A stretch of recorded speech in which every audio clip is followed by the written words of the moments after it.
আমরা পালিয়ে কোর্টে যাই বিয়ে করে। বিয়ে করার পরে ঢাকা থাকি 2 বছর। 2 বছর থাকার পর সে তার বাড়িতে নিয়ে যায়। হঠাৎ করে দেখি তার বাড়ি ভাঙ্গা ঘর, সবকিছু ভাঙ্গা। এতটা আমরা যা মধ্যবিত্ত তাও না, সে অনেক গরিব। গরিব হওয়ার পরে 6 মাস ঘর সংসার করছি, কিন্তু বেশি দিন করতে পারলাম না। তো আবারও ঢাকা চলে আসলাম। ঢাকা চলে আসি, পরে চাকরি বাকরি করি। 1 বছর আবার বাড়িতে গেলাম আমার। তো এই কষ্ট আমার সহ্য হচ্ছে না। তো আমি বলি দেখি বাড়িতে যা মানে কিনা। আসসালামু আলাইকুম, আমার নাম তিশা, আমার বাড়ি জামালপুর। তো আমার কষ্টটা শেয়ার করার জন্য আজকে আসছি। আমি অতি পাস্টে যখন কলেজে পড়ি তখন একটা ছেলেকে ভালোবাসি ফেসবুকের মাধ্যমে। তো ছেলেটা প্রবাসী। তো তার বাড়ি ছিল মানিকগঞ্জ, আর আমার বাড়ি ছিল গাজীপুর। তো এইভাবে প্রায় সময় মেসেজ টেসেজ দেয়, কিন্তু আমি এতটা পাত্তা দিতাম না ওকে। না দেওয়ার কারণে হঠাৎ এভাবে কেটে গেল 2-3 মাস। যাওয়ার পরে ও আমাকে আরেকদিন ফোন দেয়, সরাসরি ফোন দেওয়ার পরে ও প্রেমের প্রস্তাব দেয়। তো প্রেমের প্রস্তাব দিলে তো আমাকে বলতেছে তুমি কি কারোর সাথে রিলেশনে আছো? আমি বলি না, আমি তো কারোর সাথে রিলেশন নেই। তোমার বলতেছে তোমাকে মেসেজ দিই, অনেক কিছু হাই হ্যালো করি, কিন্তু তুমি কেন আমার মানে রিপ্লাই দাও না? আমি বললাম আমি কারোর সাথে রিলেশন জড়াতে চাই না, আমি একা আছি, এটাই ভালো। কিন্তু ও বললো দেখো আমি তো কারোর সাথে রিলেশন করি না, আমরা রিলেশনশিপে যাই। আচ্ছা ভাবলাম যে গেল আমরা 15 দিন। যাওয়ার পরে আবার সে আমাকে ফোন দেয়, দেওয়ার পরে আমি বলছি আচ্ছা ঠিক আছে।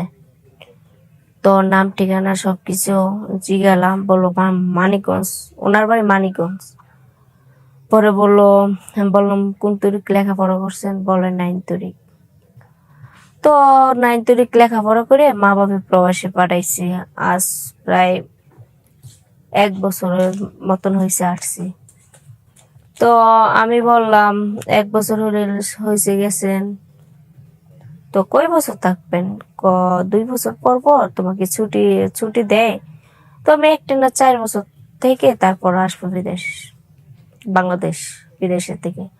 আমি বললাম আচ্ছা ঠিক আছে। পরে এইভাবে কথা বললাম, বলতে বলতে বলতে বলতে আপনার 6 বছর হয়ে যায়।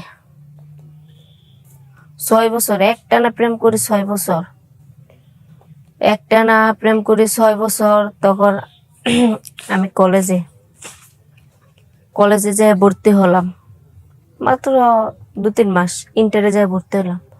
তখন আমিও এই দিক থেকে লেখাপড়া অর্ধেকটা শেষ করি। শেষ করার পরে উনি বাংলাদেশ আসে। বাংলাদেশ আসার পরে ওনার সাথে দেখা সাক্ষাৎ অনেক কিছু হয়। করার পরে উনি ওনার বাড়িতে চলে যায়, আমি আমার বাড়িতে চলে যাই। পরে আমার বলতেছে তিশা চলো একদিন দেখা করি। আমি কই কোথায়? ঢাকা আসো, ঢাকার দিকে দেখা করি। আচ্ছা, আবারও দেখা করলাম। এভাবে গেল। পরে আমার বলতেছে হঠাৎ করে তুমি আমাকে কেমনটা ভালোবাসো? বললাম 6 বছরের ভালোবাসা কোনোদিন কি ভুলতে পারা যায়? তো এটা তুমি কি প্রশ্ন করলা আমার কাছে? তুমি যে আমাকে বলতেছো তুমি কি আমাকে কেমনটা ভালোবাসো, তো এটা তো তোমার বলা উদ্দেশ্যই হয় না। তোমাকে 6 বছর ভালোবাসি বিদায় দেখি তো আমি তোমার পিছনে লেগে আছি, নালে কি লেগে থাকতাম? আমি অন্য জায়গায় চলে যেতাম। তারপরে সে আমাকে বলল আচ্ছা তুমি আমাকে অনেক ভালোবাসো? বললাম হ্যাঁ তোমাকে অনেক, আমার জীবনের থেকে বেশি।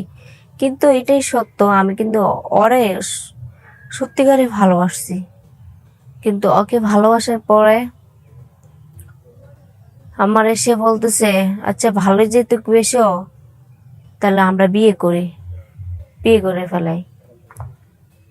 তো আমি বলতেছি, ও আমাকে ফেসবুকে বলছে অনেক বড় লোক, অনেক কিছু ওদের আছে রয়েছে। তো আছে রয়েছে, ও আমাকে ফেসবুক বলছে।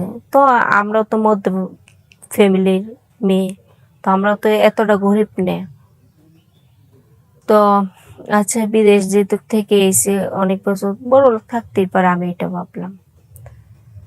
আচ্ছা গেল এটা। তো আবার দেখা করার পরে আবার দেখা করি, একটা জায়গায় ঘুরতে যাই। ওটা ঢাকা না, ঢাকার বাইরে ঘুরতে যাই। ঘুরতে যাওয়ার পরে উনি আমাকে বললো, তিশা চলো বিয়ে করে ফেলাই। আমি বললাম, দেখো আমি আদরের আদরের একটা মেয়ে আমার বাপ মায়ের, তো আমি যদি তোমার কাছে পলে বিয়ে করি, তো আমার আব্বা আম্মু না মানতে পারে। তো আমার বলে, এই শোনো, আমার বাড়ি আছে অনেক কিছু, তো আমার বাড়িতে তোমার দিন যাবে, তোমার বাপ মাদের কি তোমার দিন যাবে? মানলে মানবে, না মানলে নাই। তো আচ্ছা গেল। সে এই কথা বলো, অনেক গল্প টল্প করলাম, করার পর খাওয়া দাওয়া করে তারপর সে চলে যায়, আমার বাবা আমি চলে যাই। চলে যাওয়ার পরে সে আমার বলতেছে, চলো পালিয়ে বিয়ে করি। তো তারপরে কি করছি, আমরা পালিয়ে কোর্টে যাই বিয়ে করে। বিয়ে করার পরে ঢাকা থাকি 2 বছর। 2 বছর থাকার পর সে তার বাড়িতে নিয়ে যায়। হঠাৎ করে দেখি তার বাড়ি ভাঙ্গা ঘর, সবকিছু ভাঙ্গা। এতটা আমরা যা মধ্যবিত্ত তাও না, সে অনেক গরিব। গরিব হওয়ার পরে 6 মাস ঘর সংসার করছি, কিন্তু বেশি দিন করতে পারলাম না। তো আবারও ঢাকা চলে আসলাম। ঢাকা চলে আসি, পরে চাকরি বাকরি করি 1 বছর, আবার বাড়িতে গেলাম আমার। তো এই কষ্ট আমার সহ্য হচ্ছে না। তো আমি বলি, দেখি বাড়িতে যা মানে কিনা।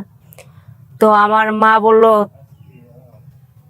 মা বাড়িতে থাকতে দিল, কিন্তু বাবার চাচা মিলে দিল না। ওরা বলে, তুই কলেজে বিয়ে করছস, তো এটা আমরা মানতে পারবো না, তোর জন্য সমাজে মুখ দেখাতে পারি না, তুই চলে যা, নাহলে তোর তেজপত্র করে দিব। তো আবার ভেবে ঢাকা চলে আসলাম। পরে সে আমার বান্ধবীর কাছে থাকি, আমি জব টব করি না, সে আমার বান্ধবী জব করে। তো অনেক দিন থাকার পরে আমার জামাই আবার আমার কাছে আসে। আসার পরে হাজার হলো তো জামাই, খারাপ হলেও জামাই, ভালো হলেও জামাই। তো আমি আবার আমার কাছে তাকে জায়গা দিই। জায়গা দেওয়ার পরে সে আবার তার ভুলটুকু সে বলছে। পরে আমি বলছি, দেখো তোমার জন্য তো আজকে আমার বাবা মা মানতেছে না, কে মানতেছে না, তো আমি এখন কোথায় যাব? আমার ওইগুলো নাই, এখন আমি মাঝখানে পড়ে আমি মরতেছি না। তো আজকে তোমার জন্য আমার লাইফটা নষ্ট হয়ে গেল। কিন্তু তুমি যদি না বলতা, কিন্তু আমি কিন্তু পলায়ে যেতে পারতাম না। তুমি নিচে বিদায় দেখে আমি গেছি। পরে সে বলছে, হ্যাঁ আমার ভুলটুকু আমি তোমার কাছে স্বীকার করতেছি, কিন্তু আমারই সবকিছু ভুল। তখন যদি তোমার কাছে বলতাম আমরা এরকম এরকম, তুমি কি সামাজিক ভাবে থাকতে পারবা কি পারবা না? তো আমার এটাই ভুল হয়ে গেছে। তো আমি বললাম, শোনো, ভালোবাসা কিন্তু বড় লোক গরিব খুঁজে না। সেটা দিয়ে তোমার মনটা দেখে আমি চলে গেছিলাম। তো মনটা দেখে যে চলে গেছি, তার কারণে যে আমার কপালে এতটা কষ্ট হবে আমি সেটা ভাবতে পারলাম না। তো তোমার কি আছে না আছে সেটা আমি দেখি নাই, বিদায় তোমার মনটা দেখছি। তুমিও যে আমার অনেকটা কষ্ট দিয়েছো, সেটাও আমি মানতে পারি না কখনো। আমার মনে অনেক কষ্ট, কষ্ট নিয়ে আর বাঁচা সম্ভব না। তারপরে আমি তাকে বললাম, দেখো তুমি যদি আমারে যদি বলতা, চলো আমরা ঢাকা যে জামাই বউ চাকরি করে মানুষের ঘর সংসার করতেছে না, থাকতেছে না, তো আমি সেটাও করতে পারতাম। তোমাকে দরকার হলে আমি চাকরি করে খাওয়াইতাম। তারপর আমার জীবনটা কেন নষ্ট করলা, কেন এই অভিনয়ে করে কেন করলেন? কিন্তু তাকে বলার পরে আমার বলতেছে চলো আবার আমরা ঢাকা যাই। ঢাকা যাই, ঢাকা যাওয়ার পর আমি চাকরি বাকরি করি। সে আবার এরকম বং তামসা করে। আমি বলছি তাহলে তোমার তোমার পথ তুমি নেবেছে, আমার পথ আমি নেই। পরে ও বললে পরে কিছু বলে না, এমনি বন্ডাবি নিশা মিশা করে এটি করে। পরে আমি তাকে খেতাই দিই। খেতা দেওয়ার পরে ওর বাবা থাকে, আমার বা আমি থাকি, অনেক বছর থাকি। আবার আমি অন্য একটা জায়গায় যাই। জায়গায় যেয়ে জব টব করি, করার পরে ওই জায়গা ভালো লাগে না। আবার ঢাকা আসি। ঢাকা আসার পরে যে ফ্যাক্টরিতে চাকরি করতাম সেই ফ্যাক্টরিতে ঢুকছি। ঢোকার পরে 5-6 মাস চাকরি বাকরি করছি। করার পরে দেখা গেল পরে এইভাবে ভালো লাগে না, জীবনটা খালি কষ্ট আর কষ্টই চলতেছে। তো আর কি করব, ভাবি জীবন তো নষ্টই হয়ে গেছে, আর কিছু তো এখন করার নাই, নিজের কপাল নিজেই খেলাম। তো আবার বাড়িতে গেলাম। বাড়িতে গেলে ভাই মারধর করে ভাই বাবা আর চাচা মিলে বের করে দেয়। বের করে দেওয়ার পরে আমি ঢাকাতে আসি। ঢাকাতে আসি, এখন আমার মতন কষ্ট মা বোনেরা কেউ আপনারা করবেন না, সাবধান, কেউ ভুল করবেন না। তো আমি যে ভুলটাতে জড়াইছি আপনারা এই ভুলটা জেনে শুনেও করবেন না, কখনো করবেন না। তো একটা মেয়ে যখন কষ্টে থাকে, একটা মেয়ে কষ্ট বুঝতে পারে, কিন্তু একটা অন্য ছেলে বুঝতে পারে না কখনো। যাই হোক, সবাই ভালো থাকবেন। আশা করি এখন আমি ঢাকায় এসে কি করি আপনারা সবাই জানেন। আল্লাহ হাফেজ।